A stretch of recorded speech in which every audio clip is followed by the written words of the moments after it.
बुनियादी ज्ञान है वो आपको मजबूत होना चाहिए, नहीं तो फिर आगे बहुत दिक्कत होने वाली है आपको। ठीक है, एक के साथ 2 साल बाहर आ जाएगा, 1 2 बार 3 बार जब आप किसी एग्जाम को देते हैं और एग्जाम नहीं निकलता है, ठीक है, तो आप फ्रस्ट्रेशन में कुछ चले जाते हैं। इसलिए तैयारी इतना स्मार्ट तरीके से कीजिए कि पहली बार नहीं तो दूसरी बार में कुछ ना कुछ आप अचीव जरूर करेंगे।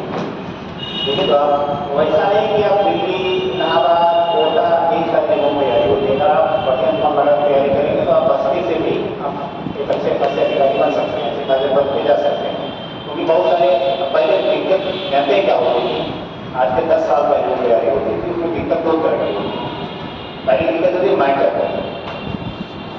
कोई टॉपिक अगर आपका एक नहीं समझ में एक तक नहीं समझ में तो आप 10 किताब पकड़ते थे, गाँव को शुरुआत की है, तो इस्लाम को भी उतना नहीं था। रात हो गया था 2011 12 13 14 तक, लेकिन कुछ लोगों के पास अब मान लीजिए किसी एक तथ्य के बारे में आपको जानना है कि हाँ भाई कोयला उत्पादन में विश्व में कौन सा देश पहले स्थान पे, कौन सा देश दूसरे स्थान पे, कौन सा तीसरे स्थान पे, तो आपको 10 किताबें पलटनी पड़ती। आज के समय में मोबाइल में जाकर तुरंत आ जाते हैं, बहुत सारे मैटर ऑनलाइन अवेलेबल हैं, आप उसका प्रिंट निकलवा लीजिए, अपनी किताब की प्रिंट निकलवा लीजिए, उसको पढ़िए। तो यही है कि अगर आप कहने का तात्पर्य हमारा ये है कि अगर स्मार्ट तरीके से पढ़ाई करेंगे तो आप बहुत कुछ हासिल कर सकते हैं। ठीक है, स्मार्ट तरीके का मतलब ये हो गया कि ये दिमाग में निकाल दीजिए कि अभी हम जैसे होता है कि तेरे की चीज़ें जो होती हैं तो आदमी बहुत ज़्यादा उसको गंभीरता से नहीं लेता है। क्योंकि ये चीज़ अगर आप काम करके आए होते, हम करते होते 50-50 हज़ार 1 लाख रुपये, छोटे लोग आप देखेंगे एक बार का देख लीजिए पैसे का मेनू कार्ड, तो आपका होश खराब हो जाएगा, 1.5 2 लाख रुपये उनका फीस खराब होता है। और पढ़ाते भी हमारे यहाँ ऐसे लोग भी वो अलग से नहीं आते हैं, बल्कि हम लोग को बुनियादी स्तरों से हमको इतना छूट देते हैं बच्चों को, कहीं से भी आप कभी पूछ लीजिए, क्लास के बाद भी क्लास के पहले भी कोई टॉपिक पढ़ाया जाए तो उससे संबंधित कोई भी कन्फ्यूजन है तो आप पूछ लीजिए। वहाँ पे 500 लड़के बैठते हैं और शिक्षक आएगा, एक भी बुनियादी बात आपको नहीं बताएगा। जिस चीज़ में इस्तेमाल होगा उसको समुद्री संसाधन के बारे में बताना, तो समुद्री संसाधन के बारे में आएगा 1 घंटा लेक्चर दे देगा, आपको आए या ना आए उसके बाद में आपको नोट्स प्रिंटेड वितरित करवा दिया जाएगा। ठीक है, एक के नोट्स मतलब ये करके देखिए। लेकिन यहाँ पे क्या है, आप पहुँच सकते हैं, संख्या 50-60 के आसपास होती है। ठीक है, 1 बार नहीं 2 बार नहीं 4-5 बार आप हो सकते हैं, आपका पैसा भी नहीं लगना है, होगा। तो आप लोग इसको इस रूप में बिल्कुल ना लीजिए कि आप फ्री में तो बहुत ज़्यादा नहीं मजा आएगा, अपना क्या पढ़ाएंगे क्या नहीं पढ़ाएंगे। ठीक है, ये सब बिल्कुल दिमाग से ही निकाल सकते हैं। पढ़ाई उत्तम क्वालिटी की होगी हो रही है। ठीक है, अगर आप लोग थोड़ा सा इच्छा शक्ति अगर बढ़िया रखेंगे, ठीक है, जो चीज़ें बताई जाएंगी उसको फॉलो करने का प्रयास करेंगे तो बहुत अच्छा आउटपुट मिलेगा। और हर स्तर पर इसकी संभव मदद की अपनी की जाएगी तैयारी के मामले में। ये तो बिल्कुल सबके टेस्ट आपका होगा और आंसर राइटिंग की भी तलाश जो हमने रिक्वेस्ट किया है कि थोड़ा आप लोग की करवाई है। सबसे ज़्यादा महत्वपूर्ण चीज़ वही होगा कि कम पढ़ लीजिए आप, कोई मतलब नहीं।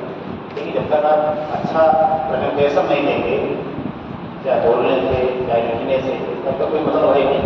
बहुत ज़्यादा ज्ञानवान बन जाइए, किसी को कोई चीज़ बता ना पाइए, समझा ना पाइए, तो बेकार हो गए। उसी तरीके से आंसर राइटिंग है, बहुत ज़्यादा पढ़ ली, इतना ज़्यादा पढ़ ली कि किसी कोई बिना बचे नहीं जो नहीं पढ़ रहा है 2-4 बार। तो लिखना है पढ़ना पहले लाइन से गलत शुरुआत नहीं, जो 50 शब्द में कोई बात बताई जाती है उसको लेकर 4 पढ़ने में। ठीक है, तो इतने इशारे की बिल्कुल नहीं मानी जाती। सबसे अगर एक क्वालिटी को जो पूछे सबसे बेहतर क्या हो जो एक अधिकारी करता हो, तो सबसे महत्वपूर्ण चीज होता है कि किसी चीज़ को कम से कम शब्दों में या सार्वधिक शब्दों में सामने वाले को बताया जाए। ठीक है, कहीं भी कोई घटना हो गई, अपने उस अधिकारी को कोई रिपोर्ट करने और वहाँ बताने कहानी लगी, मैं पहुँचा तो 10 लोग थे, ये हुआ ये सब कहानी बताएंगे और इसमें जाएंगे सब क्या बोलिए, उसमें टू द पॉइंट आपको बताना है। ठीक है, यहाँ लोकेशन ये है और ऐसे ऐसे वहाँ पे घटना है, 2 बच्चों को बड़ा हुआ है। ठीक है।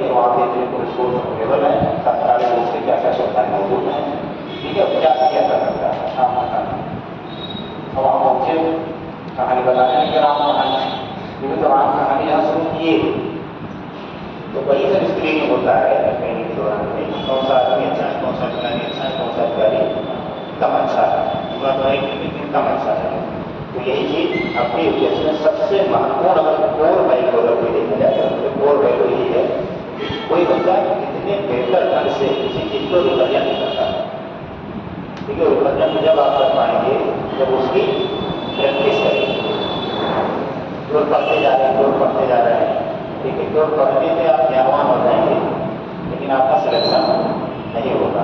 और जब नहीं होगा तब एक बात समझ में आएगी कि क्यों नहीं हुआ। ठीक है, हम लोग जैसे बताते हैं तो हम लोग भी बहुत जल्दी ये बात नहीं सोच पाए कि हमें क्या करना चाहिए। हम लोग भी पढ़े बहुत, पढ़ने के मारे से वो एक किराए किताब तो पढ़ी रहे होंगे, ठीक है, लेकिन अभी नहीं कहेंगे कि बेरोजगार हम लोग कोई क्लास वन नौकरी नहीं है, लेकिन जो चाहते थे उसको लेकर नहीं मिला। उन्होंने कई नौकरी से पहले भी हमारी जो जैसे कलकत्ता में हुआ, उत्तर प्रदेश में लेखपाल में हुआ, ग्रामीण का अधिकारी में हुआ, ठीक है, तो चाहिए 7 साल का नौकरी मिल जाती, लेकिन जो अंतिम हम प्रयास था वो इधर सिविल सेवाओं में नहीं पहुँच पाए। वो बाद में ये समस्या आपको पता चलती है, सबको बाद में पता चलती है, उम्र जो बच्चे होते हैं यहाँ पर ये क्वालिटी कम है। ठीक है, तो यही चीज आप लोगों को मैं इसलिए बता रहा हूँ कि आप लोग समय से समझ पाइए, ठीक है, और इसे लिखना पढ़ना स्टार्ट कर दीजिए। ठीक है, सारे बेसिक काफी मंगवाइए, स्पाइरल वाली बढ़िया, ठीक है, और उसी से लिखना जैसे यूपीएससी की जो कापियाँ होती हैं कितने लोग देखेंगे यूपीएससी कापी, ठीक है ना, तो देखेंगे मार्जिन दोनों तरफ से मिला बना रहता है। क्या होगा खुला रहता है।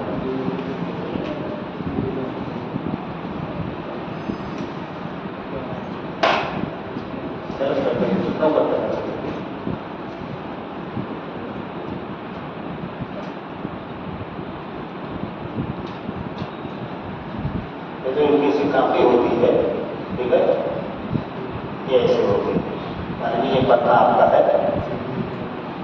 ये पन्ना आपका है, थोड़ा टेढ़ा होगा, ये पन्ना ऐसे होती है। इधर बाद में बना होता था,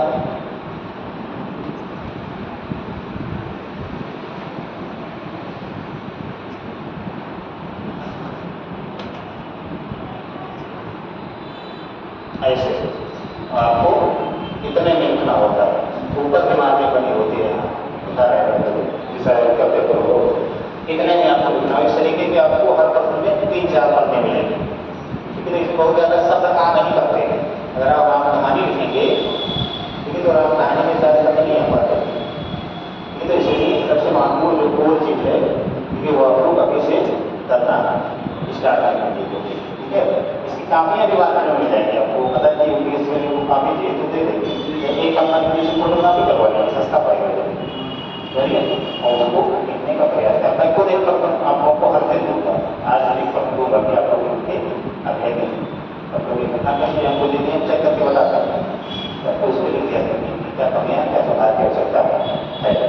तब आपको लगेगा कि हाँ जब आप पढ़ना लेके बैठेंगे तो आप 2 तरीके से लिख सकते हैं। पहला तरीका तो ये होगा कि आप मान लीजिए मैंने लिख दिया कि विश्व में खनिज तेल खनिज संसाधनों विश्व में खनिज तेल का असमान वितरण किस प्रकार से वैश्विक अर्थव्यवस्था को प्रभावित करता है।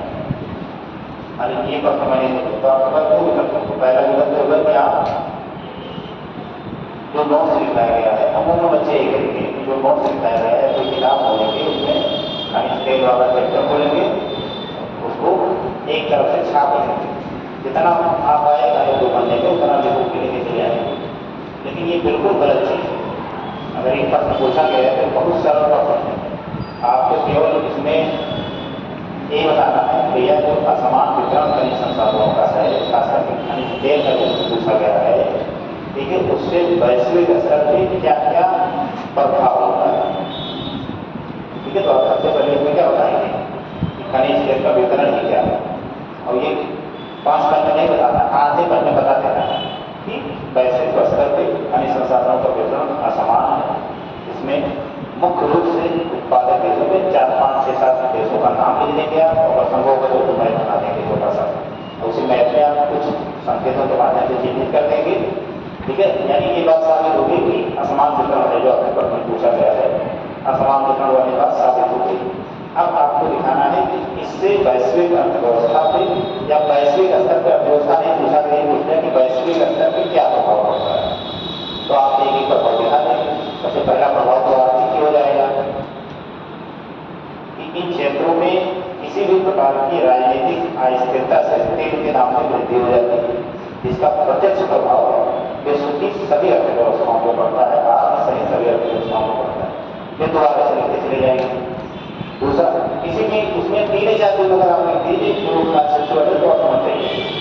दूसरा लिख दीजिए कि वैश्विक स्तर पर क्योंकि ऊर्जा का महत्वपूर्ण संसाधन है, कि जिस क्षेत्र में खनिज तेल की प्राप्ति होती है वो हमेशा से अशांत क्षेत्र रहे, जैसे पहाड़ी क्षेत्र, वेनेजुएला का उदाहरण दे सकते हैं।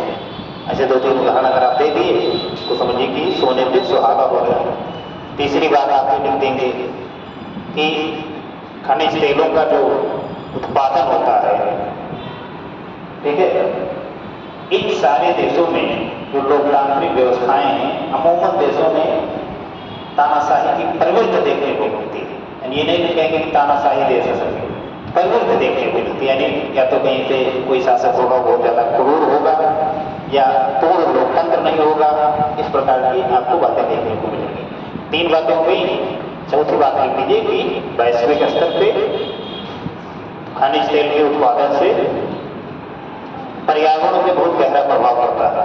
इसमें वायु प्रदूषण, जल प्रदूषण, यानी आप इस तरह लिख सकते हैं कि वायु, जल और भूमि तीनों स्तरों पे जीवाश्म ईंधनों के दहन से व्यापक प्रभाव पड़ता है, जिसका तमाम जीव जंतुओं, मनुष्य पे घातक रोगों के रूप में सामने आता है। 4 प्रभाव आपने लिख दिया, समान वितरण के काम खत्म हो गया।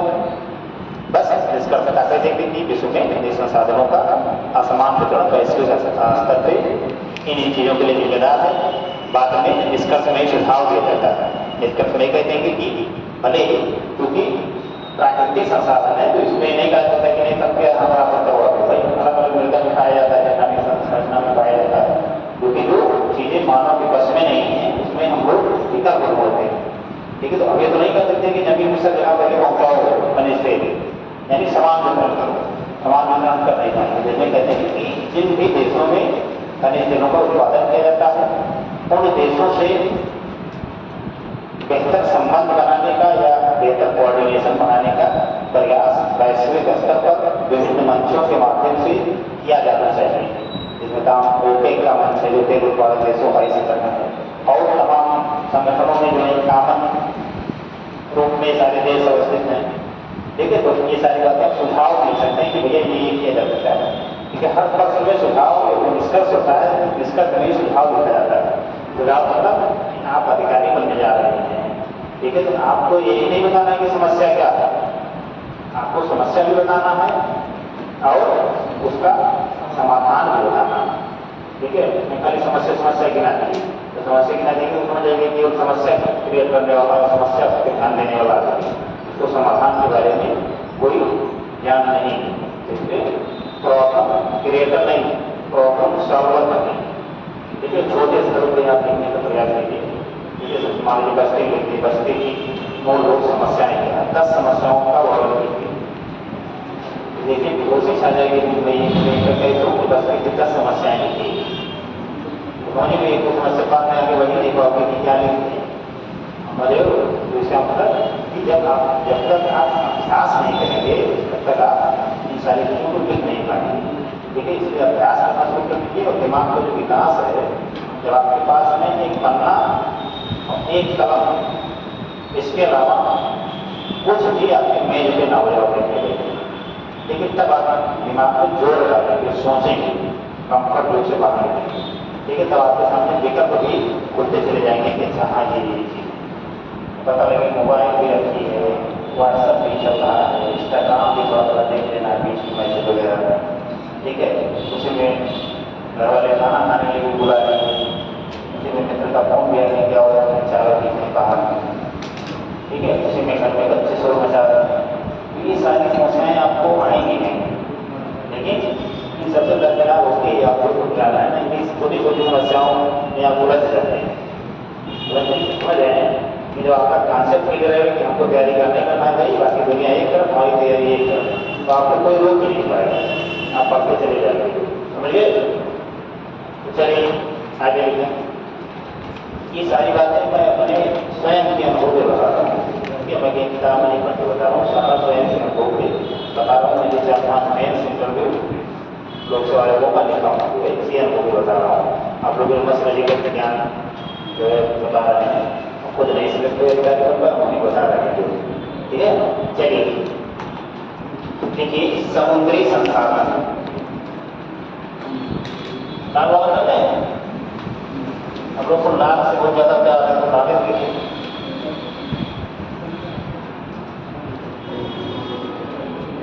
समुद्री संसाधन,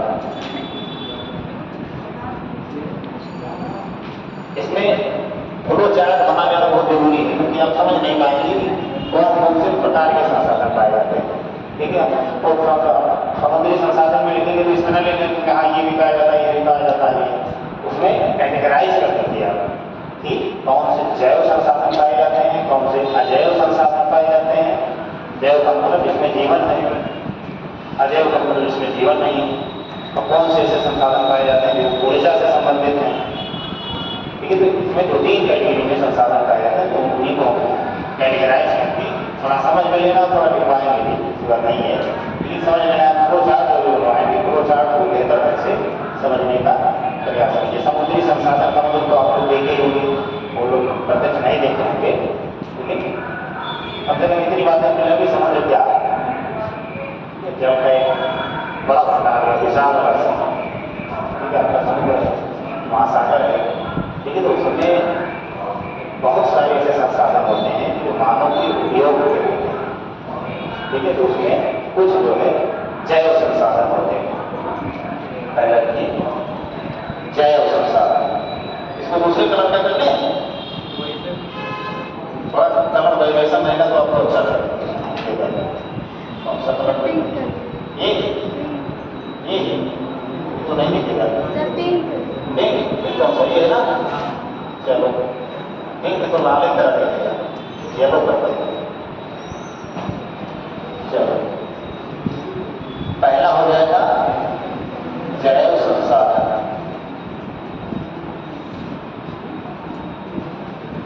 जैव संसाधन का सीधा मतलब हो गया कि जिसमें जीवन, या जिसको जैव संसाधन है, जैविक संसाधन भी लिख सकते हैं। जैविक लिखने तो आप लोग नहीं, जो जैविक या जैव संसाधन। अब जैव संसाधन के अंतर्गत बहुत सारी चीजें शामिल होती हैं। सबसे प्रमुख तो ये जैव संसाधन में कितनी चीजें सम्मिलित होती हैं।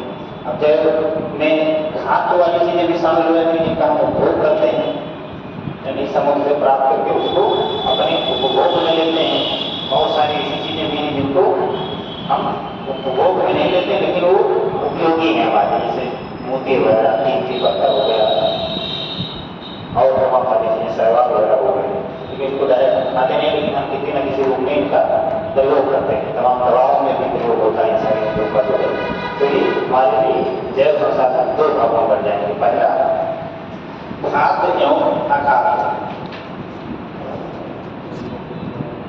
खाद्य संसाधन दिख रहा है, और दूसरा हो जाएगा अखाद्य। अखाद्य संसाधन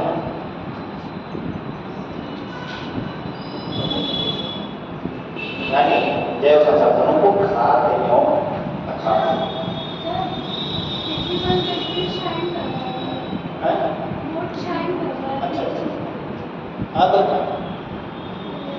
अब पूरा बंद कर दें। तो तुम लोग तो पंखा नीचे हो, हम खुले हुए हो, दिख रहा होगा। अब लोग पंखा भी हैं, बैठे भी हैं, उधर भी देखिए किसी को भेदभाव कहा जाता है। हम खड़े भी रहे, बोले भी, हवा भी ना लगी, तो पहुंची इतनी क्रूरता है। दिख रहा है इधर से? चलिए तो खाद्य संसाधनों में क्या क्या समुद्र से प्राप्त हो सकते हैं जो आदमी खाता पीता है? सब लोग नहीं, कुछ लोग खाते हैं, कुछ लोग नहीं खाते हैं। नॉनवेज के लिए होते हैं, खाते हैं, जो नॉनवेज नहीं खाते हैं नहीं खाते हैं। अधिकांश खाद्य में चीजें पाई जाती हैं वो नॉनवेज ही होती है। तो खाद्य में क्या पाई जाती है? तमाम जंतु हो सकते हैं, मछली हो सकती है, पादप हो सकते हैं, तमाम तरह पादप के द्वारा खाने चीजें हैं।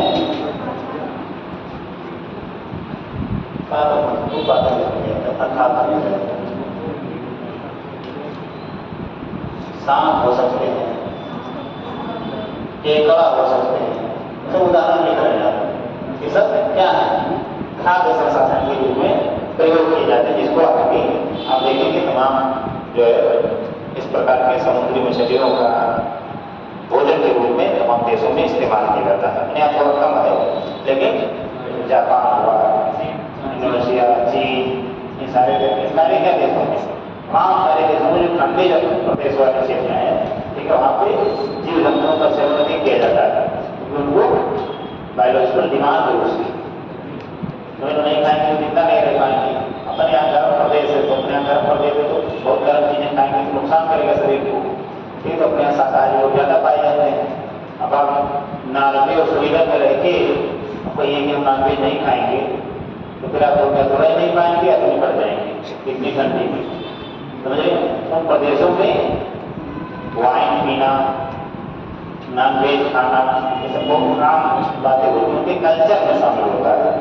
ठीक है, अपने आप साथ मिलाएं, रोटी सब्जी खाते हैं, तो मजा खा लेते हैं थोड़ा सा।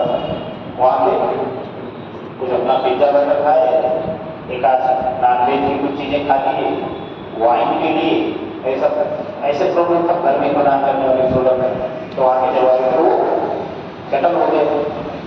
अपने यहाँ खा लेंगे तो तमाम बीमारियाँ हो जाएंगी, क्योंकि गर्म प्रदेश है, यहाँ पर बहुत ज़्यादा गर्म चीज़ें खाने की आवश्यकता नहीं है। ठीक है, और वही कल्चर अपने यहाँ नकल कर लेते हैं लोग। अरे शराब पीना और ये खाना बहुत अच्छी चीज़ है, लेकिन विदेशों में लोग खाते हैं, जिसमें हाईली सोसाइटी के लोग होते हैं। ये जैसे अंधा अनुकरण इसी को कहते हैं। किसी चीज़ को आप उसे देखे वैसे अपने पास में उसको उसी तरीके का व्यवहार करने लगे, उसमें तर्क होना चाहिए। समझे? जो पढ़ा लिखा व्यक्ति होगा वो अनुकरण नहीं करेगा। वहाँ ठंडा प्रदेश है तो बहुत सारे ऐसे कल्चर वहाँ हो जाते हैं जो अपने यहाँ उसका सकता ही नहीं है, तो अपने यहाँ उसको लोग एक मानक बनाने हैं समाज में कि हाँ ये वाला काम करने को बहुत अच्छे रहेंगे, तो समाज में हमें एक अलग तरीके के प्राणी के रूप में देखा जाएगा। लेकिन ये सब बिल्कुल अतार्किक बातें हैं। आप भोजन अपने क्लाइमेट के अनुसार खाइए, कपड़ा अपने क्लाइमेट के अनुसार नहीं, तो ज़्यादा सुखी संपन्न रहेंगे। ठीक है, आपको बीमारियों से छुटकारा रहेगा। और अगर गर्म प्रदेश में श्रीलंका में और भारत में रहेंगे, आप खास करके दक्षिण भारत में मांस से मछली दिन भर खाएंगे तो समस्या तो होगी ही, तमाम बीमारियाँ होंगी ही होंगी जो विदेश में लोगों को नहीं होती। लेकिन साथ साथ तो क्या आदमी होते हैं कम से जो अपने यहाँ का आदमी ज़्यादा बड़े होते ही नहीं, यहाँ की जलवायु इस प्रकार की है तो उसमें कोई ही भावना जैसी बात आनी नहीं चाहिए। जो तो खाद्य में इन सारे संसाधनों में दो चार उदाहरण दिखाऊँ। खाद्य संसाधनों करते समुद्र में बहुत सारे ऐसे चीज पाई जाती है जो खाई जाती है, सबका नाम लिखना संभव नहीं है। खाद्य संसाधनों में पादप, इसके अलावा शैवाल,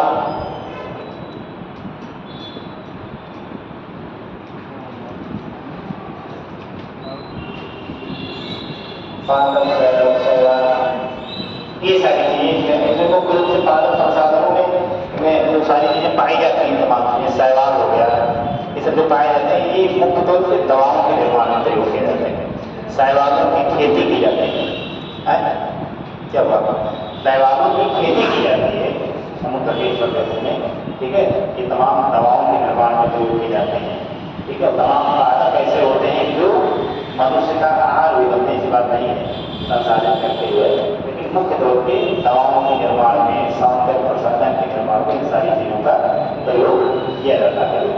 अब आते हैं खाद्य संसाधन में, जैविक संसाधनों की बात चल रही है, लेकिन इसके अलावा नहीं, अजैविक में गए ही नहीं। इसमें कुछ संसाधन ऐसे हैं कि जो इन्हीं के बात लेते हैं।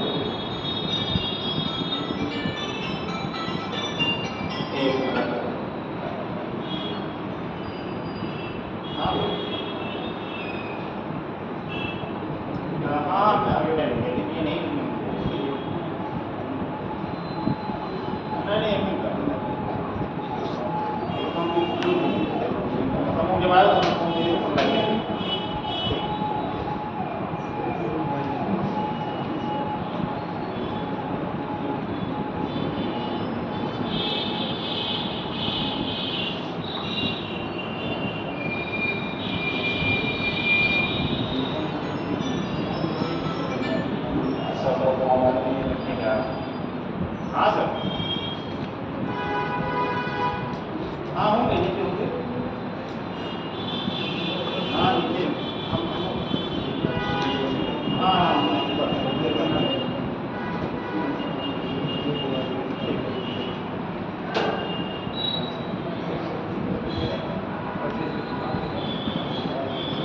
इसी में आपका समुद्री संसाधनों में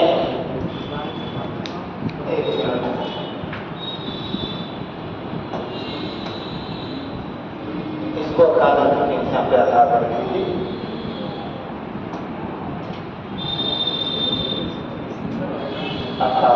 यहाँ पे कीजिए पादप संसाधन, पादप संसाधन यहाँ पे अखाद, यानी जैविक संसाधनों में कुछ खाद्य संसाधन होंगे, कुछ पादप संसाधन होंगे। पादप में सारे संसाधन खाने योग्य नहीं होते, इसलिए इस तरह करते वैसे करते हैं। अब अखाद्य को हम लोग इधर रख लेते हैं, जिनको खाया नहीं जाता है, इनका केवल तमाम चीजों में प्रयोग किया जाता है। अखाद्य को में दो भागों में बांट दीजिए। पहला परवाल और दूसरा कर दीजिए परवाल और दूसरा सीप, रतन, कीमती पत्थर, इस तरह कर दीजिए। सीप,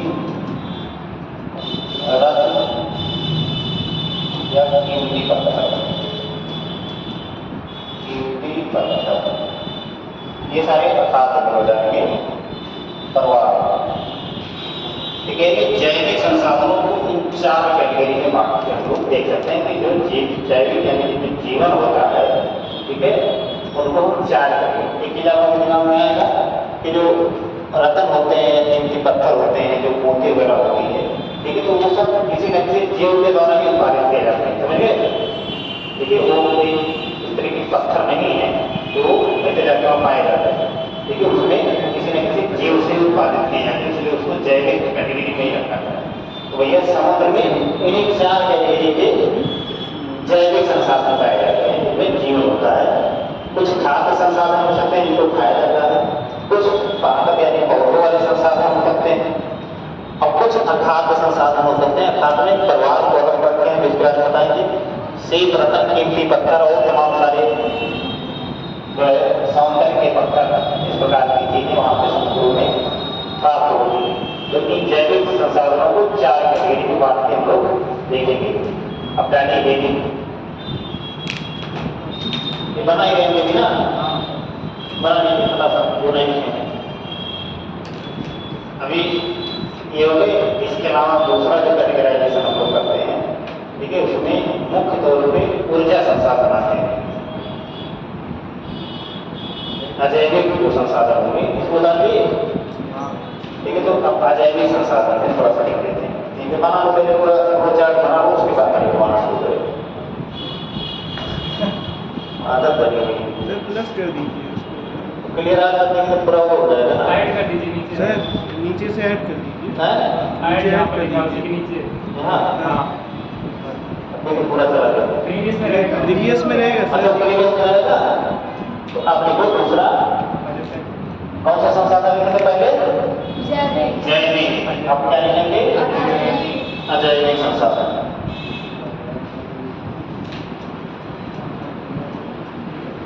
अजैविक संसाधन, ये दूसरा सब पार्ट समझिए। मुख्य बात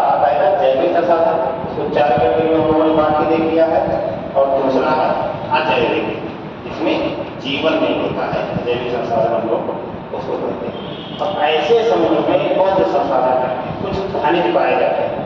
तो पहला लिख लीजिए इसमें खनिज।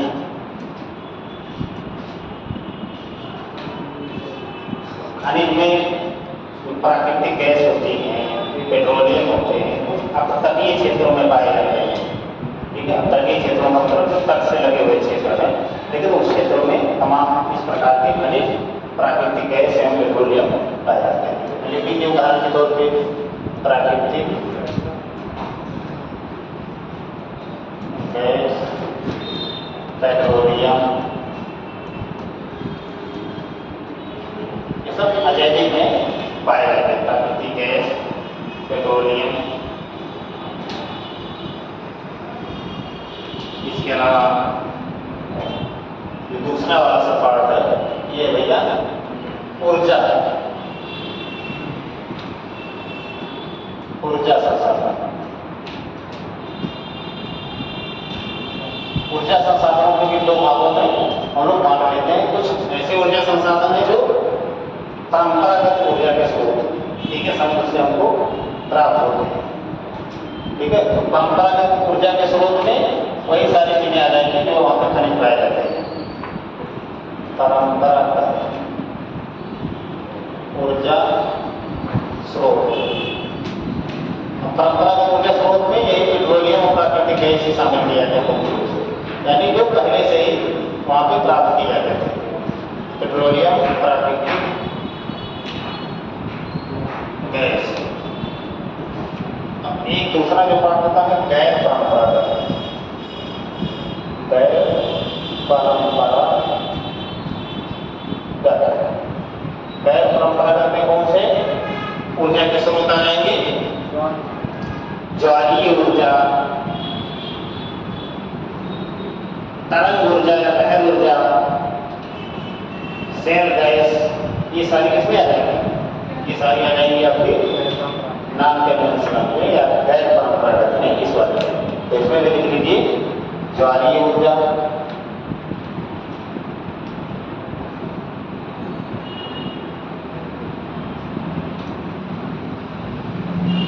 ज्वारीय ऊर्जा।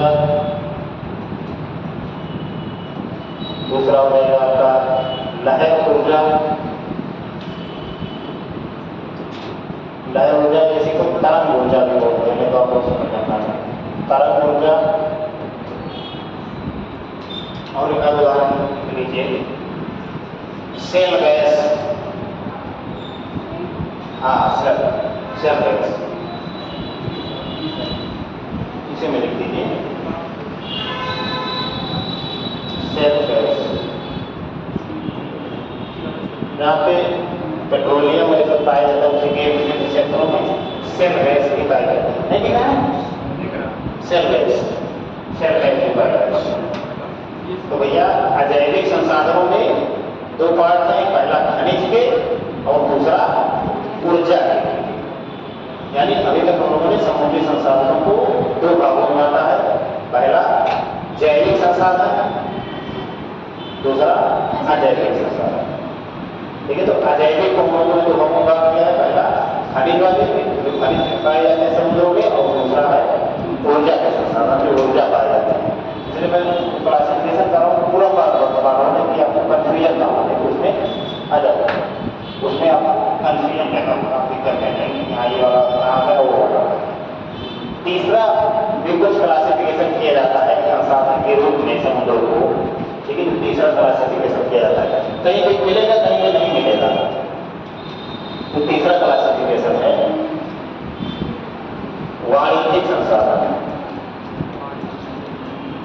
वाणिज्यिक संसाधन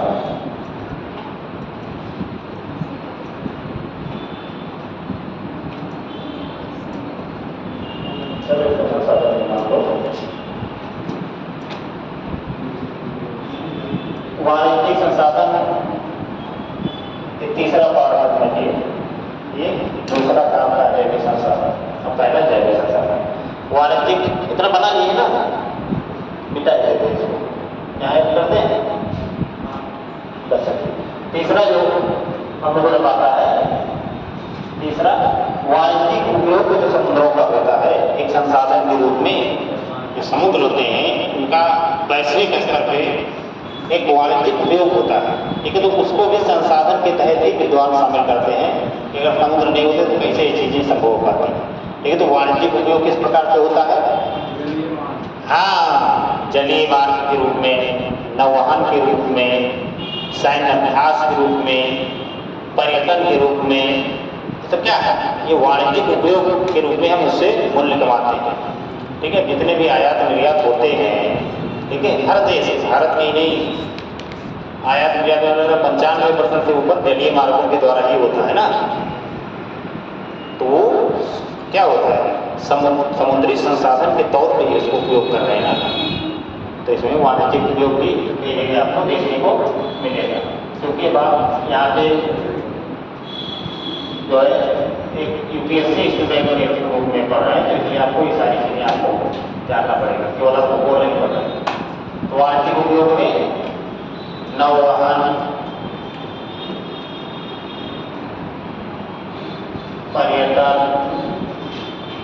अभी देखिए कई सागरीय क्षेत्र में ऐसे देश हैं कि जिनकी इकोनॉमी जो है वो टोटली किस पे डिपेंडेंट है? पर्यटन पे ही डिपेंडेंट है, ठीक है। पर्यटन गया तो समझो कि वहाँ पे गया वो भूखे मरना स्टार्ट हो जाएंगे, ठीक है। तो वो समुद्री संसाधन के रूप में ही छोटे से द्वीप के रूप में है, चारों तरफ से समुद्र है, बढ़िया सुंदरता है, तो लोग वहाँ जाना पसंद करेंगे। पर्यटन के लिए सब तो चीज़ें चाहिए, सुंदरता हो, भव्य जगह हो, कुछ रहस्यमयी बातें हो, ठीक है। ये तो पर्यटन के आधार हैं। पर्यटन की मस्ती करने आया है, चारों तरफ सकरी सड़कें, रास्ते पे लगा हुआ जाम है, लाइटिंग की बहुत घटिया व्यवस्था, नालियाँ, चौक, ऐसे जगह थोड़े कोई पर्यटन करने जाएगा। पर्यटन ऐसे स्थानों पे होगा जहाँ पे बुनियादी इंफ्रास्ट्रक्चर हो, सुंदरता हो, ठीक है। तो समुद्रों का इस रूप में भी प्रयोग किया जाता है। अभ्यास इस तरह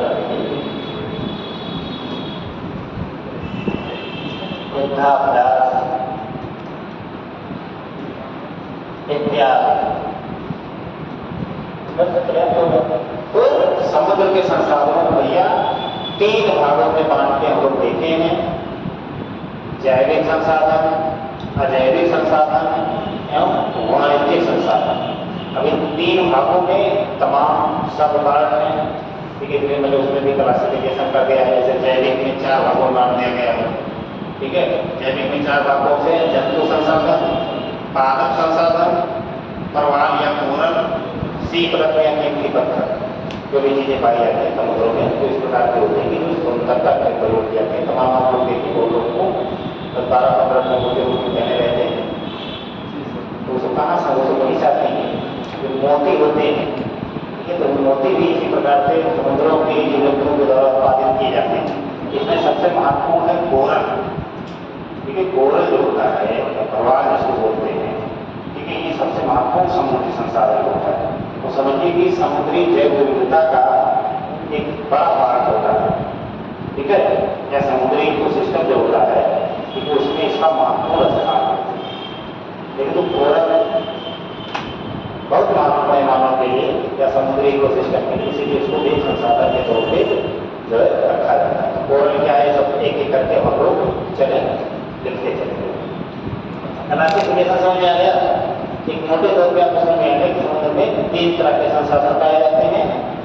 3 तरह के संसाधनों में पहला जैविक संसाधन।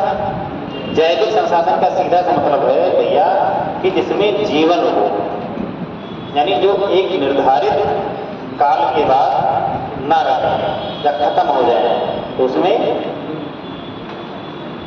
जीव जंतु भी शामिल हो जाएंगे, जो पैदा होते हैं मर जाते हैं, और पेड़ पौधे जो होते हैं या पादप जो होते हैं उनको भी शामिल किया जाता है। तो जैविक संसाधनों को कितने भागों में बांट दिया गया है? 4 भागों में, या उसके सब पार्ट के रूप में 4 पार्ट कर दिए हैं। पहला जैविक संसाधनों में पहला कौन सा है?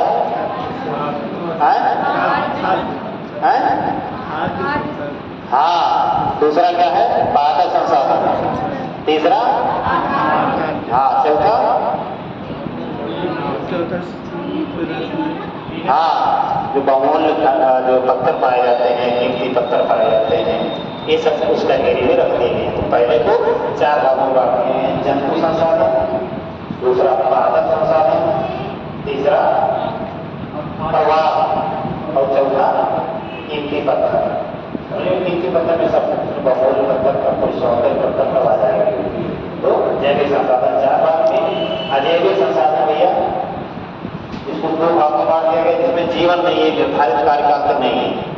जैविक अजैविक संसाधनों को 2 भागों में बांटा गया है। पहला खनिज और ऊर्जा। ठीक है, तो खनिज के रूप में हम समुद्रों से बहुत सारे खनिज प्राप्त करते हैं। इसमें मुख्य तौर पे अपतटीय क्षेत्रों में पेट्रोलियम एवं प्राकृतिक गैस पाया जाना। जैसे अभी हम लोग कल पढ़ रहे थे कि मुंबई हाई भारत के पेट्रोलियम का क्षेत्र है, जहाँ पे पेट्रोलियम पाए जाते हैं। वो कहाँ स्थित? अरब सागर में। मुंबई से 176 किलोमीटर दूर है वो। ठीक है, तो वो भी समुद्री संसाधनों के अंतर्गत ही उसको सम्मिलित किया जाता है।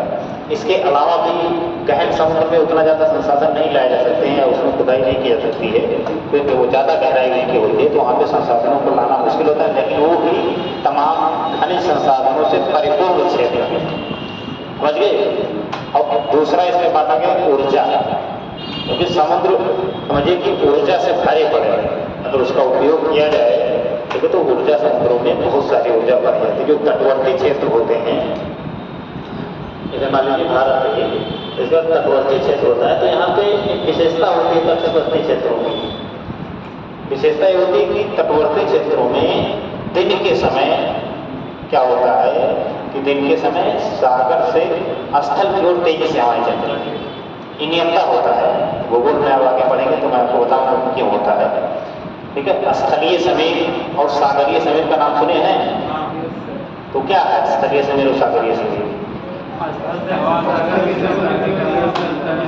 अरे यार, मैं भूत नहीं हूँ, 15-20 लोग साथ में मत बोलो। एक लोग खड़े होकर बताओ, कौन बताया?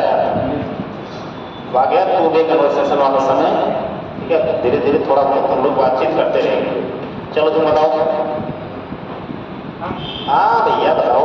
स्थल से समुद्र की तरफ हवा चलती है, स्थल समीर कहते हैं, समुद्र से स्थल की जैसे समुद्र से। तो नाम में क्लियर है, क्यों चलती है?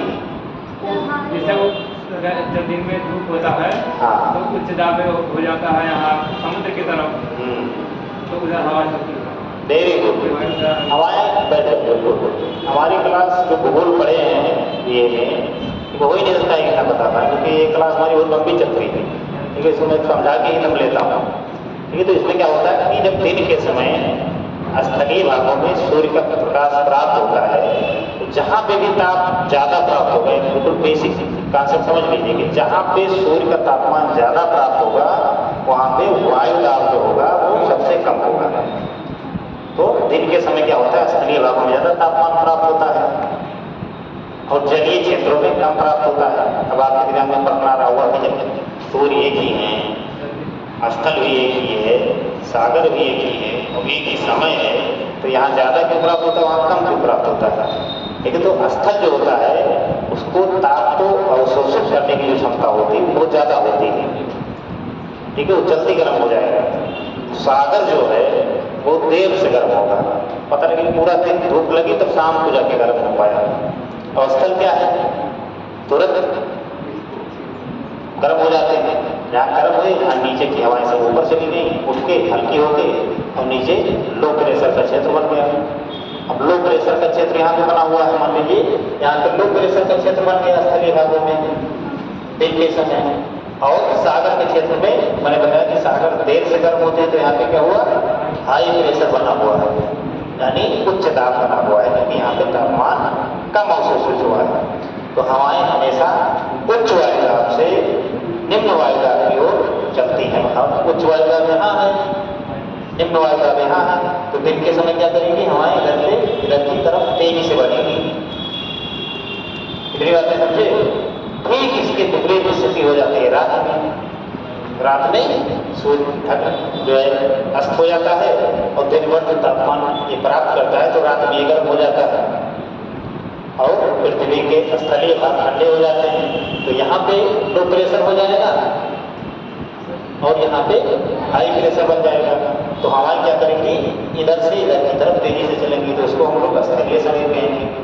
ठीक है, तो अब इससे ऊर्जा के क्षेत्र में क्या लाभ हुआ, इससे ऊर्जा के क्षेत्र में ये लाभ हुआ कि जो तटीय क्षेत्र है वहाँ पे प्रत्येक समय हवाएं स्थलीय सागरीय समीर के रूप में चलती रहेंगी, और स्थलीय और सागरीय समीर के रूप में चलती रहेंगी, तो हमारे लिए पवन ऊर्जा का जो स्रोत है वो बन जाएगा कि नहीं बन जाएगा।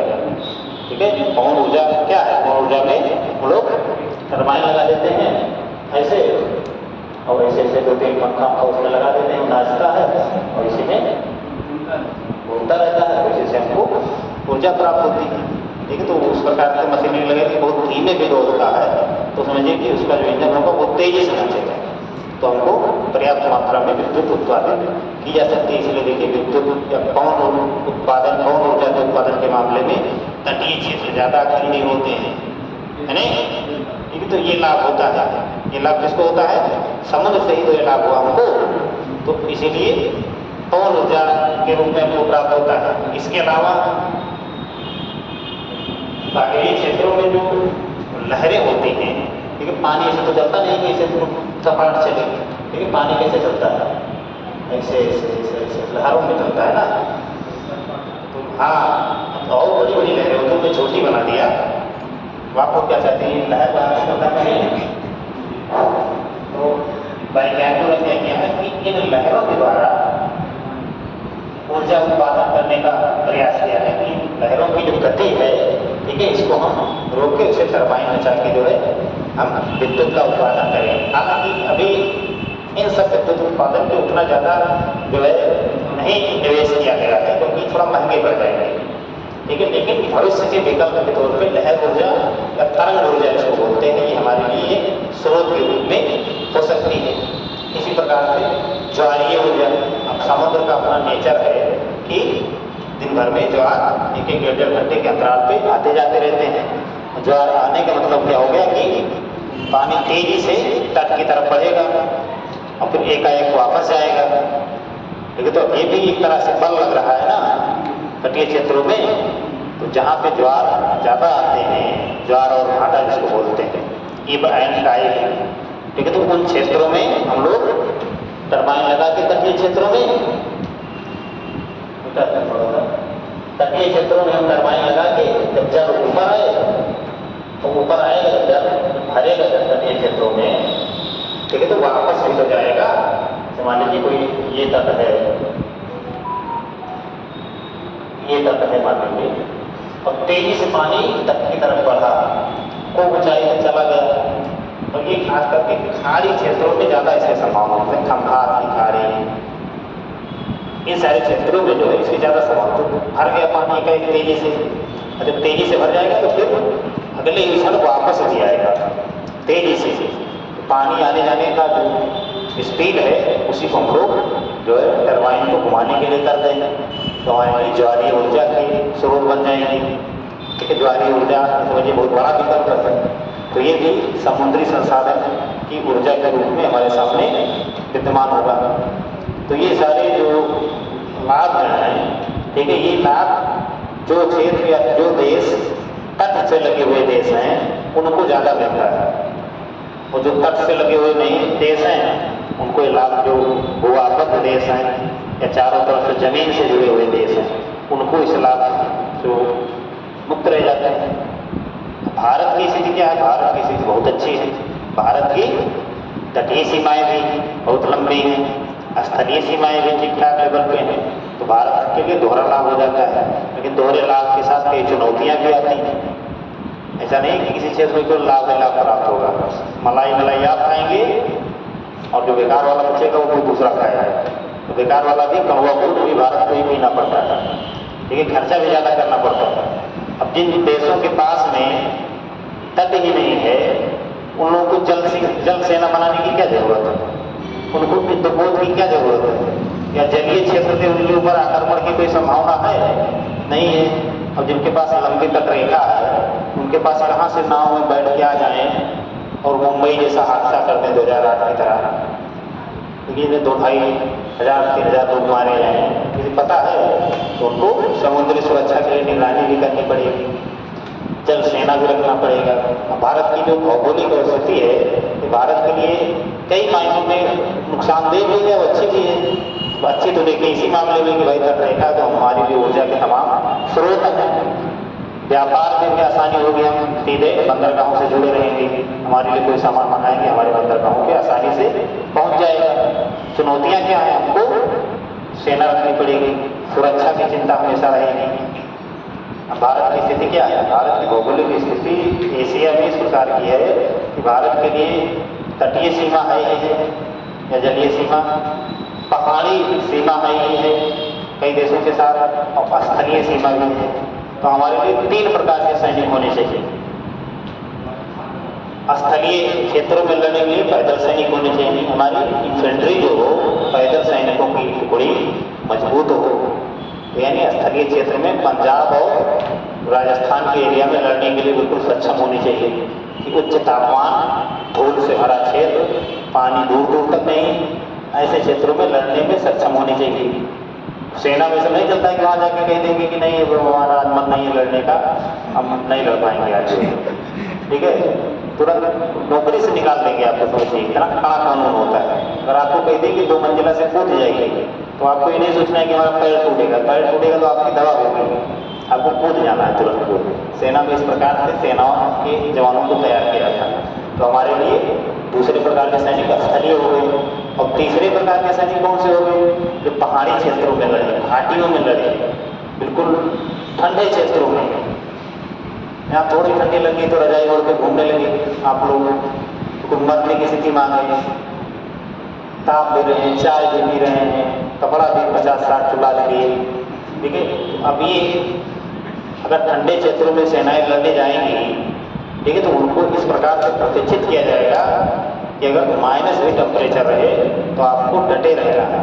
अब द्रास में लगा दी, वहाँ लद्दाख में लगा दी, बिल्कुल बर्फीले क्षेत्र में जहाँ माइनस तापमान है जो है, तो वहाँ कह रहे नहीं हमको मज़ा नहीं आ रहा है, तो फिर हम नहीं जाएंगे, यहाँ रहेंगे जो है। इसलिए सेनाओं में नियम है कि आपको जम्मू कश्मीर में आपकी तैनाती आपके सेवा काल में होगी ही होगी, अनिवार्य रूप से वो सेवा होती ही कि सब लोग वहाँ सेवा करें। कुछ ही लोग ना रह रहे हैं तो 2-3 साल की सेवा अनिवार्य रूप से होती है कि आपको बर्फीले क्षेत्रों में रहने ही रहना है। तो हमको पहाड़ी क्षेत्रों में रहने के लिए न केवल सेना बेहतर होनी बल्कि वायु सेना हमारी उच्च कोटि की होनी चाहिए, ठीक है। तो भारत की देखिए जल सेना भी विश्व में 3-4 नंबर पे है, वायु सेना भी उच्च कोटि के 3-4 नंबर पे है, और थल सेना तो है ही है भारत के सबसे मजबूत। अब जिस देश के, अब देखिए तीनों सेनाओं का खर्चा हमारा बढ़ गया कि नहीं बढ़ गया, भौगोलिक स्थिति नहीं तो खर्चा हमारा बढ़ा दिया। नहीं तब ना होता हमको जल सेना ना रखनी पड़ती, या पहाड़ी क्षेत्र नहीं होता तो हमको कौन सा वायु सेना की जरूरत थी, स्थल में जाके अपना बेरू भारत मारते निपटा देते।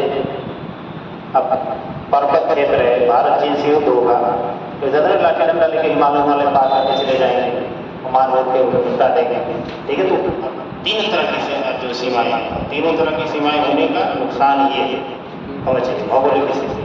तो इसी प्रकार से समुद्र या किसी भी क्षेत्र की भौगोलिक स्थिति उसके लिए लाभदायक भी हो सकती है और नुकसानदायक भी हो सकती है, ठीक है। तमाम नदियाँ हैं पड़ोसी देशों के साथ में, भारत और पाकिस्तान के बीच में कई सारी नदियाँ हैं, पंजाब में, जम्मू कश्मीर में, राजस्थानी क्षेत्रों में कई सारी छोटी बड़ी नदियाँ हैं। अब सीमा की कितनी भी चौकसी करेंगे, अगर नाव से कोई आना चाहेगा तो आ जाएगा, नदी क्षेत्र से आएगा तो नीचे ही नीचे पनडुब्बी छोटी होगी लेकिन निकल कर चला जाएगा, कितना चेक करेंगे आप। हालांकि अब तो ये संभव नहीं है, तो बहुत सारी टेक्नोलॉजी आ गई, तमाम CCTV कैमरे लग गए, सीमाओं पे जो है जाल वगैरह लगा दिया गया है, लोहे वाला कटीले तार वगैरह बिछा दिए गए। लेकिन कुछ साल पहले तो व्यवस्था नहीं थी, कुछ साल पहले बस केवल ह्यूमन स्तर पर ही निगरानी कर पाया। उस समय लोग घुसपैठ करके चले आते थे, घर पर फोन उधर चले जाते थे, लेकिन अब ऐसी स्थिति नहीं है। सब भौगोलिक स्थिति चुनौतियाँ तो पैदा करती ही करती हैं हमारे हर स्तर पर, समझ गए। तो दूसरा जो होता है कि ऊर्जा वाला क्षेत्र, तो ये सारे ऊर्जा के क्षेत्र हमारे लिए एक सेल गैस भी तटीय क्षेत्रों में पाए जाते हैं। हालांकि सेल गैस ऊर्जा का बड़ा स्रोत है, लेकिन सेल गैस के उत्खनन में ज़्यादा पूंजी की आवश्यकता होती है, ठीक है। और थोड़ा सा एक तरह का चुनौतीपूर्ण उत्खनन होता है, क्योंकि ये बड़ा फैलों में पाया जाता है, और एक समानांतर क्रम में इसकी चट्टानें सेल गैस है। ठीक है, तो इसमें विस्फोट होने की, या अब ऊपर से पानी आ रहा है और नीचे से खनन करना है, वो भी इस प्रकार का खनन की जोखिम है, तो इसीलिए थोड़ा सा खर्चीला हो रहा है, इसकी टेक्नोलॉजी भी थोड़ा भारी वर्क होती है, तो इसलिए बहुत ज़्यादा नहीं खनन किया था, लेकिन एक संसाधन के रूप में शेल गैस भी हमारे लिए ऊर्जा के स्रोत के रूप में समुद्र में आई थी।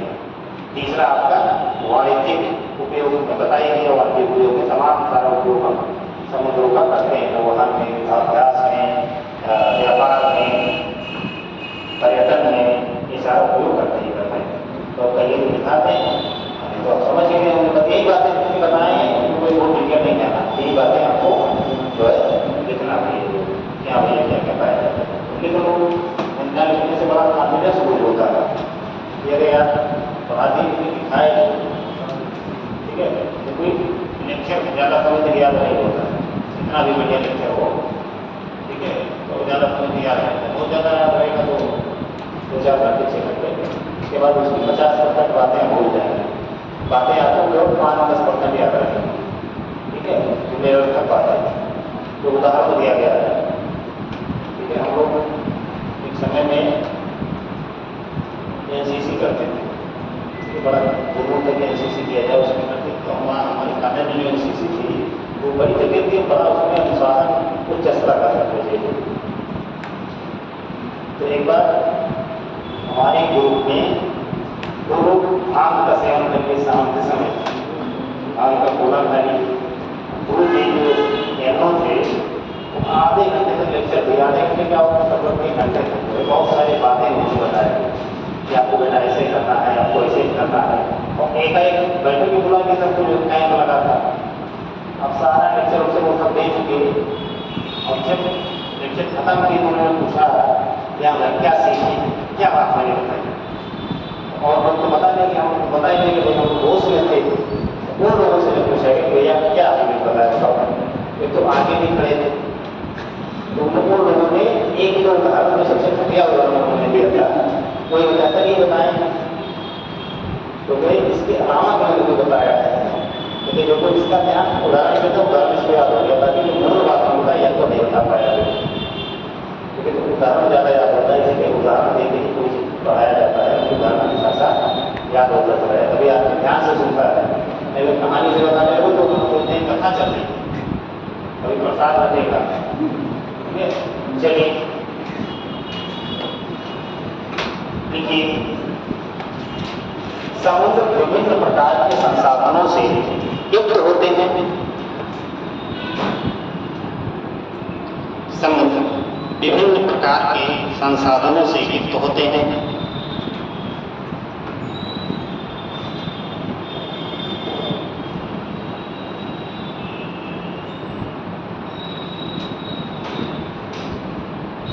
समुद्र में जैविक कामा अजैविक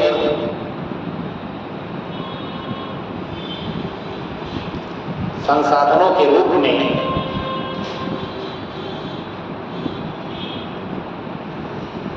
जैविक और अजैविक संसाधनों के रूप में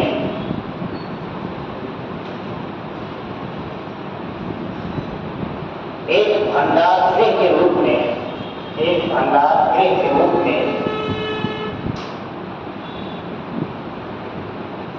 भंडार गृह की भांति है, इस तरह के लोग हुआ पूरा हो जाएगा, भंडार गृह की भांति है, जैविक और अजैविक संसाधनों से भरा पड़ा कहने का मतलब भंडार गृह की बात है। आगे अध्ययन की सुविधा के दृष्टि से, अध्ययन की सुविधा की दृष्टि से इसे हम 3 भागों में विभाजित करके देखते हैं, 3 भागों में विभाजित करके देखते हैं।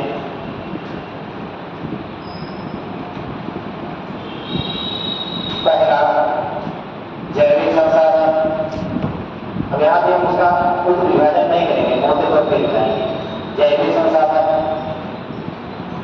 दूसरा अजैविक संसाधन,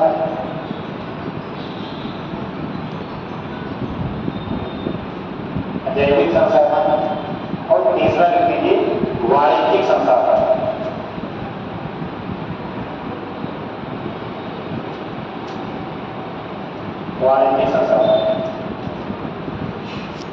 छोटी सी निकाल दीजिए, जंतु संसाधन।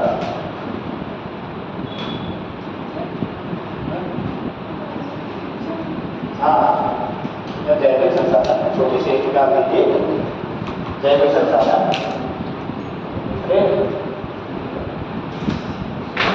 मार्केट के होते हैं।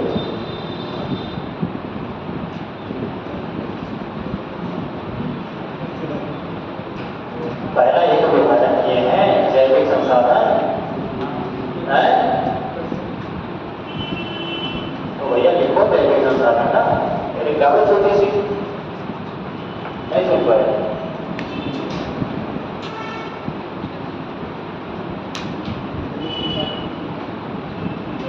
नहीं समझ जो विभाजन आते हैं जैविक अजैविक और वाणिज्यिक, तो उसी में एक एक करके लिखेंगे भी तो। एक बार थोड़ा 2-4 होगा नहीं, फिर एक बार 4 का नाम लिख के तब लिखेंगे तो इतना लंबा हो जाएगा क्या मतलब। तो एक एक करके उसी में हम लोग लिखते चले जाएंगे, आप लिखते चले जाएंगे। पहला देखो जैविक संसाधन। अब जैविक संसाधन में देरी नहीं करवाएंगे, इसी में एक एक करके लिखवाते चलेंगे, पूरा समझाया जाएगा। देखो महासागरों में विभिन्न प्रकार के जंतु पाए जाते हैं, विभिन्न प्रकार के जंतु पाए जाते हैं जो समुद्री तथा स्थलीय खाद्य श्रृंखला में, जो समुद्री तथा स्थलीय खाद्य श्रृंखला में महत्वपूर्ण भूमिका निभाते हैं। समुद्री तथा स्थलीय खाद्य श्रृंखला में महत्वपूर्ण भूमिका निभाते हैं।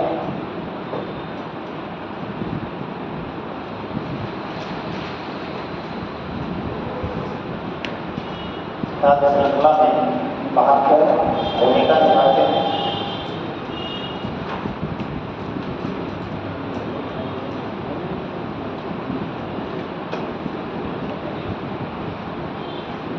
तथा समुद्री परिस्थिति तंत्र में, समुद्री परिस्थिति तंत्र में कोई भी जीव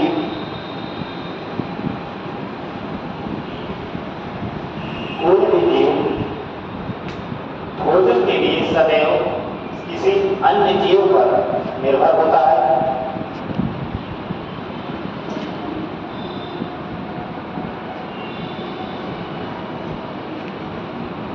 निर्भर होता है।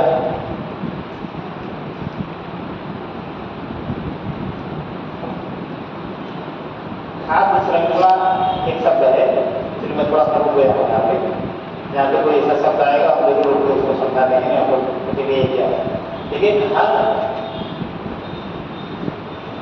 जो है इकोलॉजी का अपना एक सिस्टम होता है, ठीक है, चाहे समुद्र का हो या जो है स्थल का हो, ठीक है, हर परिस्थिति तंत्र में खाद्य श्रृंखला होती है। खाद्य श्रृंखला का मतलब कि एक चैन के रूप में विभिन्न जीव एक दूसरे के ऊपर निर्भर है, ठीक है।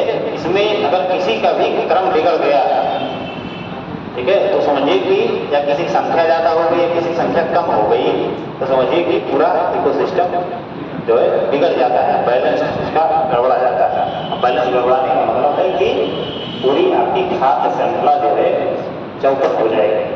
समझिए, इसीलिए आपके इकोसिस्टम में चाहे स्थलीय हो या जलीय, हर जीव की अपनी कोई ना कोई भूमिका है। इसलिए देखिए सरकार संरक्षण का भी प्रयास करती है कि कोई भी जीव खत्म ना होने पाए। चीता उता खत्म हो गए तो विदेश से लाके यहाँ बसाया जा रहा है, शेर वगैरह ज़्यादा खत्म हो रहे थे, या जिन जिन जंतुओं का शिकार ज़्यादा किया गया, ज़्यादा अनुचित उपयोग किया गया, वही खत्म हुई जिन पर ज़्यादा खतरा था।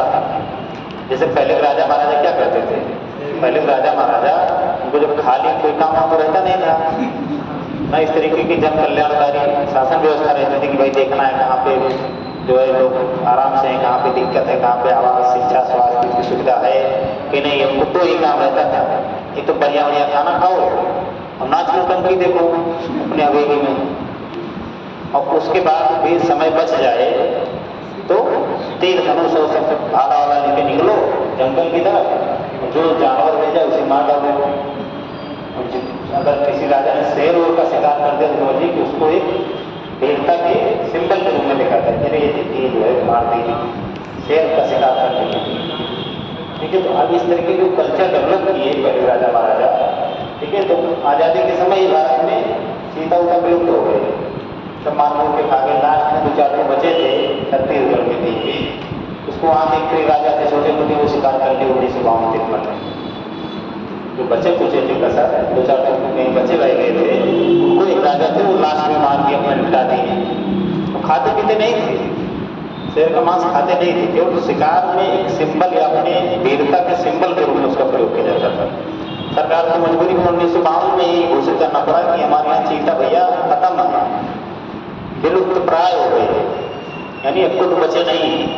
अब जाके विदेश से भारत में लाके चीता बसाया जाए, नामीबिया दक्षिण अफ्रीका से लाके अभी सरकार ने बसाया है, जो करोड़ों रुपये का प्रोजेक्ट था।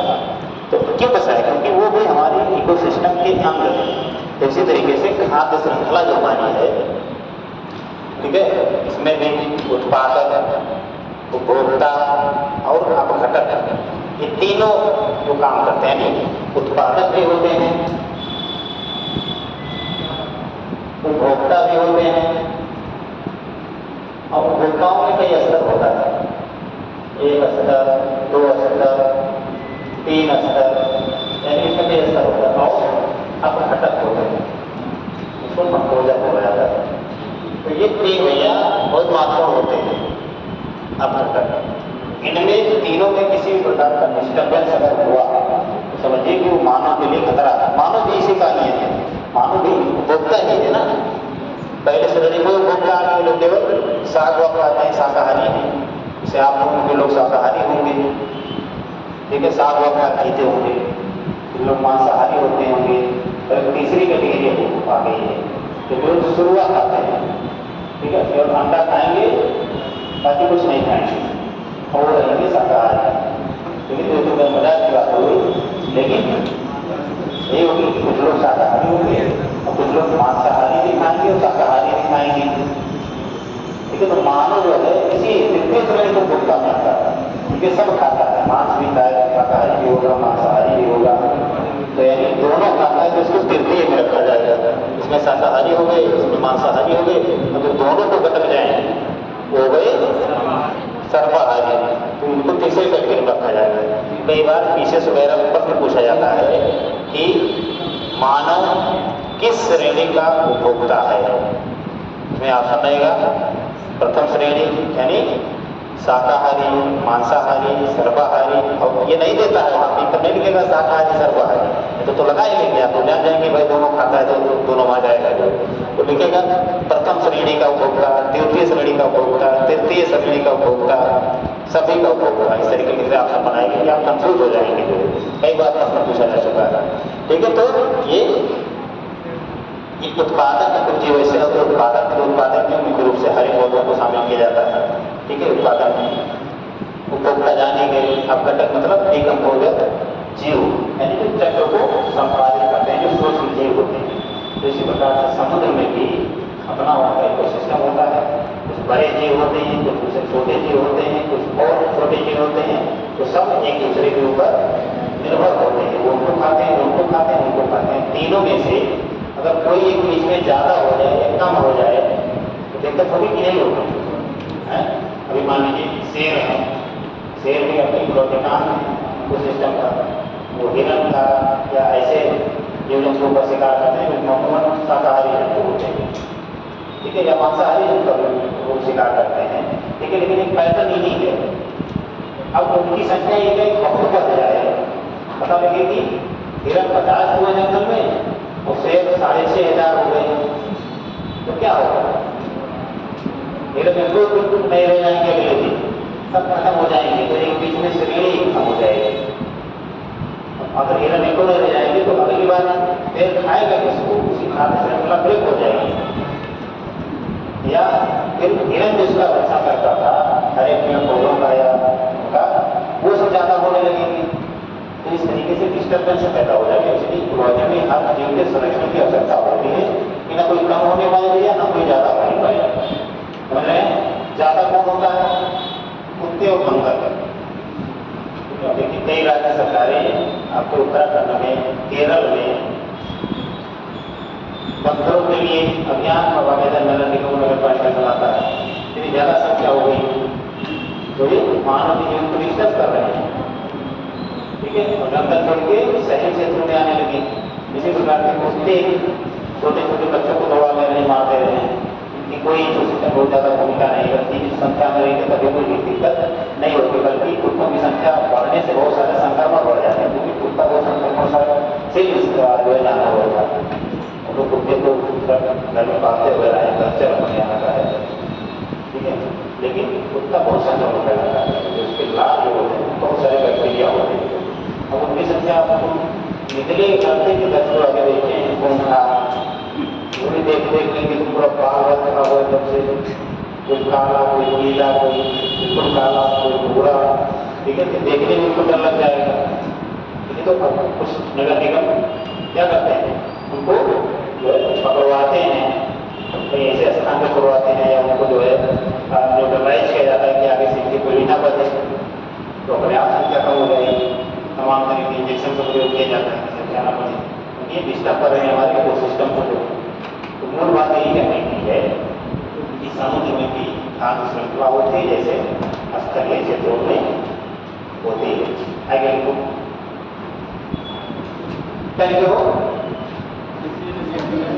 हाँ, अच्छा। अतः समुद्रों में भी मछलियाँ, शैवाल, केकड़े, मछलियाँ, शैवाल, केकड़े आदि समुद्री जीव खाद्य श्रृंखला के अंग माने जाते हैं।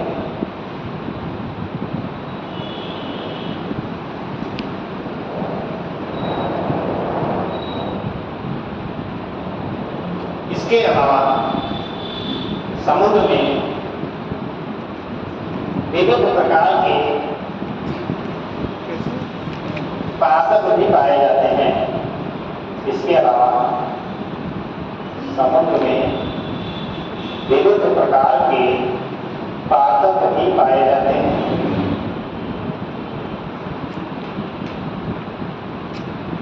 पादप भी पाए जाते हैं जो प्लैंकटन की श्रेणी में आते हैं। प्लैंकटन भी बता देता हूं, जो प्लैंकटन की श्रेणी में आते हैं, प्लैंकटन की श्रेणी में आते हैं। ये सूर्य के प्रकाश में, ये सूर्य के प्रकाश में प्रकाश संश्लेषण की क्रिया के द्वारा, प्रकाश संश्लेषण की क्रिया के द्वारा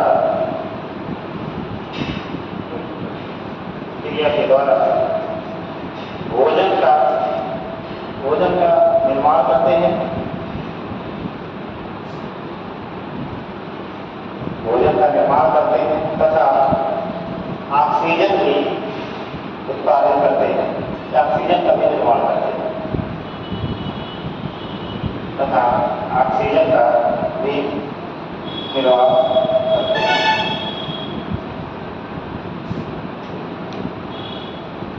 देखो, समुद्री क्षेत्रों में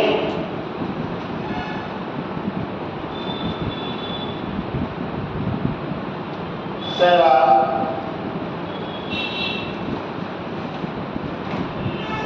खनिज लवण तथा प्रोटीन के साथ साथ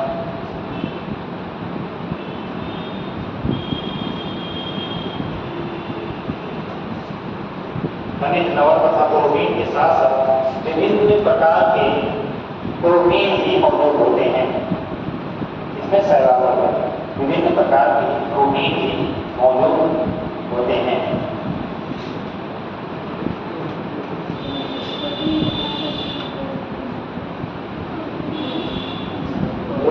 से बोलते हैं, आपको कंट्रोल होते हैं। समुद्री क्षेत्र में शैवालों में खनिज लवण तथा प्रोटीन के साथ साथ खनिज लवण तथा प्रोटीन के साथ साथ विटामिन भी प्रचुर मात्रा में होते हैं।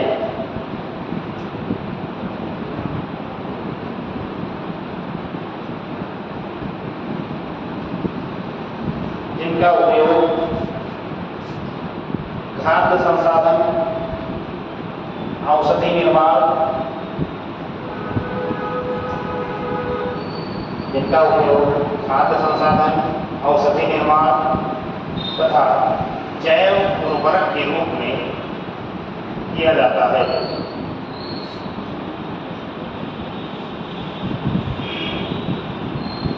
जैव उर्वरक के रूप में किया जाता है। भारत के तटीय राज्यों तमिलनाडु,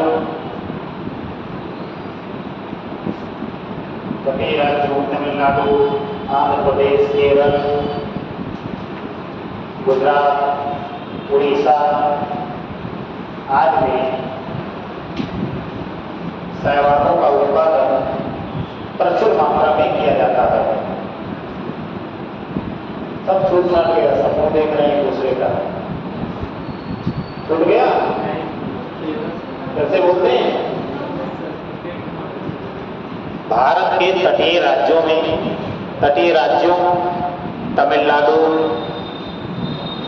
आंध्र प्रदेश, गुजरात, केरल, उड़ीसा आदि में शैवालों का उत्पादन प्रचुर मात्रा में किया जाता है। हो गया वाक्य पूरा?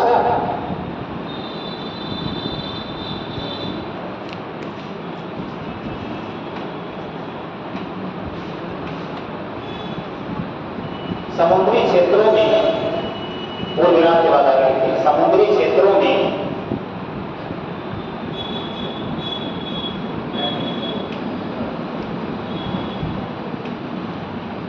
परवाल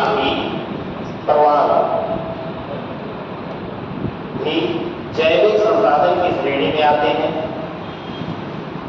जैविक संसाधन की श्रेणी में आते हैं।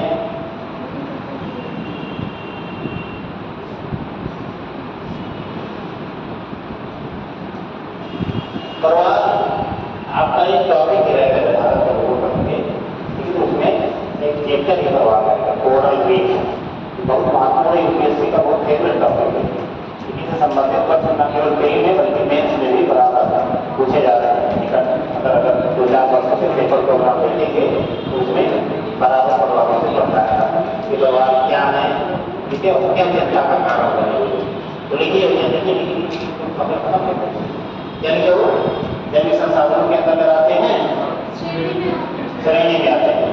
परवाल भित्तियां या मोंगे की चट्टानें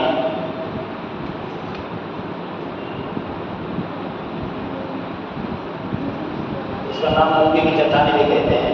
परवाल भित्तियां या मोंगे की चट्टानें, अंग्रेजी में नाम लिख लो, ब्रेकअप में करके लिख लो coral reef. Coral CORAL coral reef, CORAL coral reef.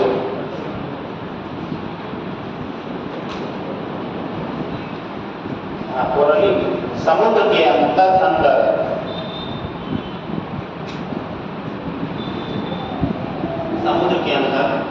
परवाल जीवों के द्वारा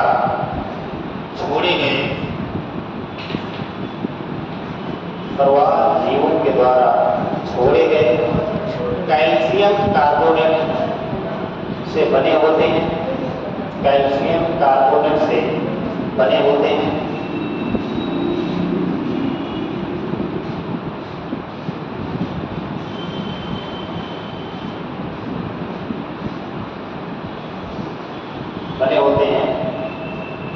जो सागरीय विविधता का महत्वपूर्ण भाग है।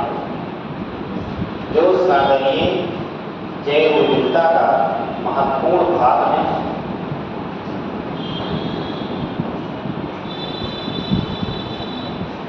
इसीलिए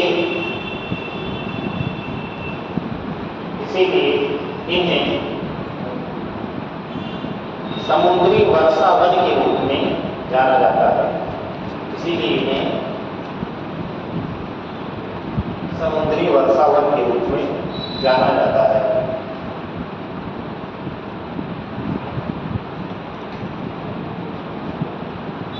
प्रवाह विभिन्न जीवों के विकास के लिए आधार का काम करते हैं। विभिन्न जीवों के विकास के लिए आधार का काम करते हैं।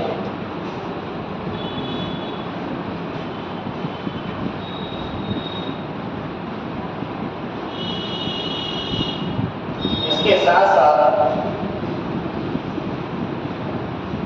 कोरल मिट्टियां या प्रवाह कोरल मिट्टियां इसलिए बता कि अलग ले जाने को अलग। इसके अलावा कोरल मिट्टियां मत्स्य पालन के साथ साथ पर्यटन, तटरेखा संरक्षण,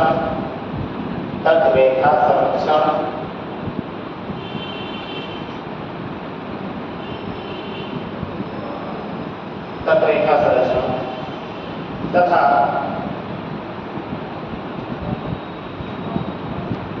औषधीय गुणों से भरपूर होते हैं। औषधीय गुणों से भरपूर होते हैं।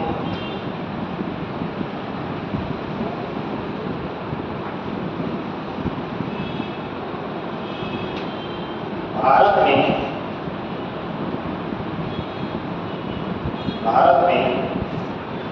अंडमान निकोबार के कुछ द्वीपों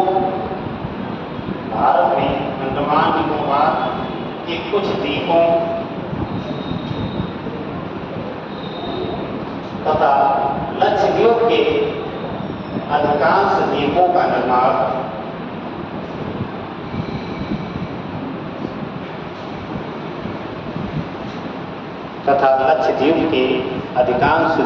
निर्माण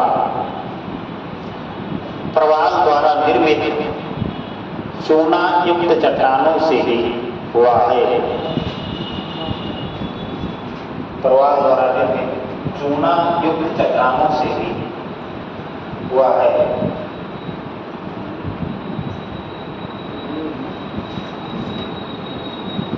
अखाद्य संसाधनों के रूप में समुद्री क्षेत्रों में सीप, बहुमूल रत्न,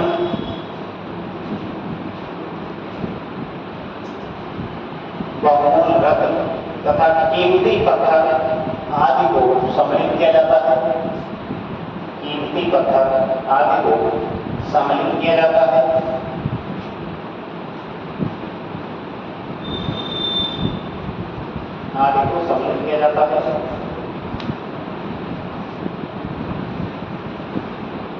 मूंगा तथा मोती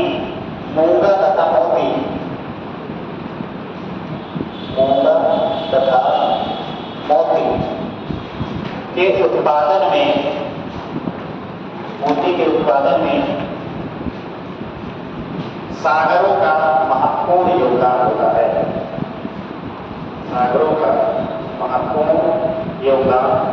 है।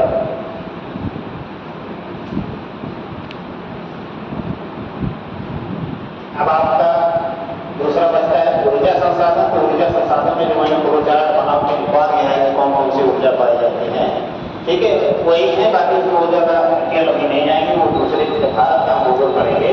लेकिन भारत के संसाधन तो उसमें हम जो है इस सारी चीजों की चर्चा अलग से करके देंगे, वो आगे देंगे। और तीसरी जो बात है, जो वाणिज्यिक उपयोग वाला, तो वाणिज्यिक उपयोग वाला आप जान ही गए, उसमें कोई ऐसी चीज है नहीं, कोई उपमाने जैसी चीज। तो ये वाला टॉपिक जो है यहीं पे संपन्न हुआ।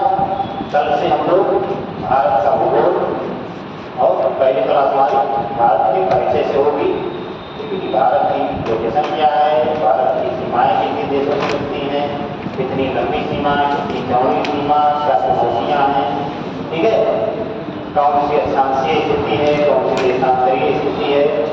बिल्कुल बेसिक बातों से शुरू करेंगे, ठीक है। कल ये भी बता देंगे कि पीओके ये सब क्या होता है, ठीक है, कितने क्षेत्रों में भारत का अपना खुद का आधिपत्य कब्जा है, कितने क्षेत्र ऐसे हैं कि जो दूसरे देशों के आधिपत्य में है, सारी पर चर्चा हो जाएगी। और वर्षों से हम लोग भारत का भौगोलिक विभाजन या भौतिक विभाजन क्या है, ठीक है, उसके बारे में चर्चा से स्टार्ट करेंगे भूगोल की क्लास। यानी कल से हम लोग भूगोल की क्लास, भारत के भूगोल की क्लास स्टार्ट करेंगे। ठीक है, तो चलिए।